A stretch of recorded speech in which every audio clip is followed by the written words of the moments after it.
Tuluyan na ngang umatras si Alyssa Solomon sa 2026 Premier Volleyball League Rookie Draft at muling magbabalik national team while exploring professional opportunities abroad.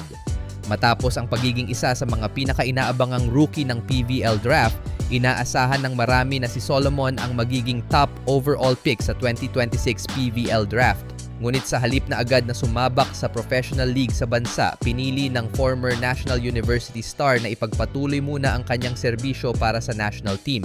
Dahil dito, tanging si Alyssa lang ang remaining member ng core Alas Pilipinas squad to play for the Philippine flag para sa upcoming international tournaments. Ayon sa kanyang management team, pangunahing prioridad ngayon ni Solomon ang paghahanda para sa nalalapit na AVC Cup 2026. Malaking bahagi ng desisyong ito ang kanyang hangaring muling makatulong sa pag-angat ng Philippine volleyball sa international stage. Bukod sa kanyang national team commitments, nananatiling bukas ang pintuan ni Solomon para sa isa pang overseas stint. Ayon sa mga ulat, kasalukuyang sinusuri ng kampo ni Solomon ang iba't ibang professional opportunities mula sa ilang volleyball leagues sa buong mundo.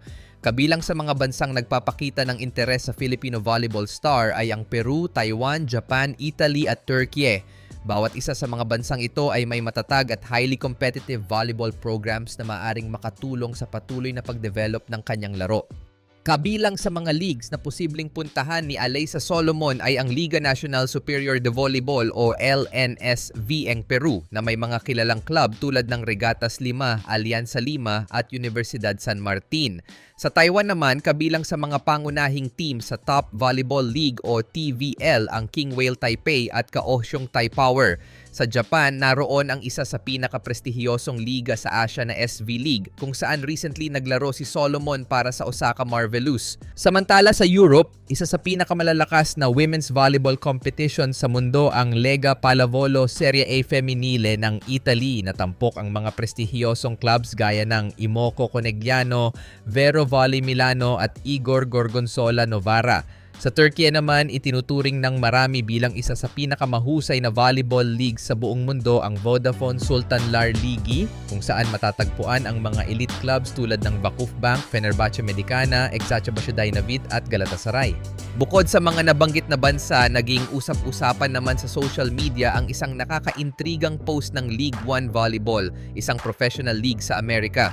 Nag-post kasi ng larawan ang LOVB patungkol sa upcoming new season ng liga kung saan makikita ang mga representing flags ng mga players kabilang na ang watawat ng Pilipinas. Hula ng iba, maaaring dito umano mapupunta si Alyssa. Pero mas maugong ang balita na si Sachi Minowa umano lilipat papuntang LOVB. Marami sa mga volleyball fans ang sang-ayon sa pag-atras ni Alyssa sa PVL.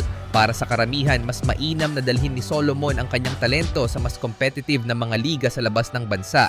Pero may mga napataas naman ng kilay due to her commitment to play again for the national team sa kabila ng pag-beg off ng Alas Core team na itinuturing na silent protest laban sa PNVF.